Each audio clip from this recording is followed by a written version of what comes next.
Guys, അപ്പോൾ നമുക്കിതൊരു pizza റെഡിയാക്കി എടുത്താലോ.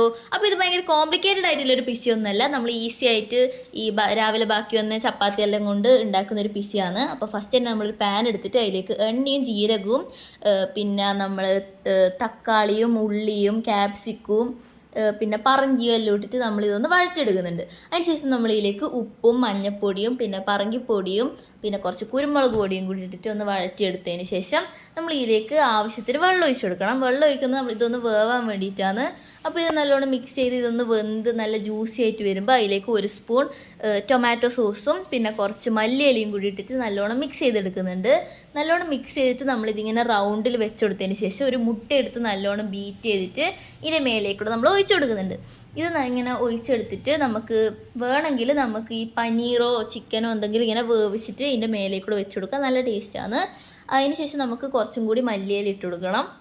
പിന്നെ നമ്മൾ ഒരു ചപ്പാത്തിയും കൂടി അതിൻ്റെ മേലേക്കൂടെ വെച്ച് കൊടുത്തിട്ട് അത് നല്ലോണം ഇങ്ങനെ സെറ്റാകുമ്പം ഇതൊന്ന് മറിച്ചിട്ട് കൊടുക്കണം. ഇങ്ങനെ സൂക്ഷിച്ച് നമ്മൾ മറിച്ചിടണം, അല്ലെങ്കിൽ അതിങ്ങനെ പൊട്ടിപ്പോവും.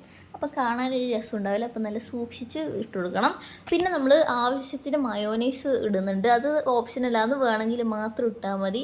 പിന്നെ നമ്മൾ ആദ്യമേ കുറച്ചും കൂടി മല്ലിയില ഇടുന്നുണ്ട്. ഇത് മല്ലിയിലെ കൊണ്ട് ഒരു ആറാട്ടാണിത്. അപ്പം ഇത് മല്ലിയിലയും കൂടി ഇട്ട് കഴിഞ്ഞാൽ നമ്മൾ അടിപൊളി പിസ്സയുടെ റെഡിയാവും.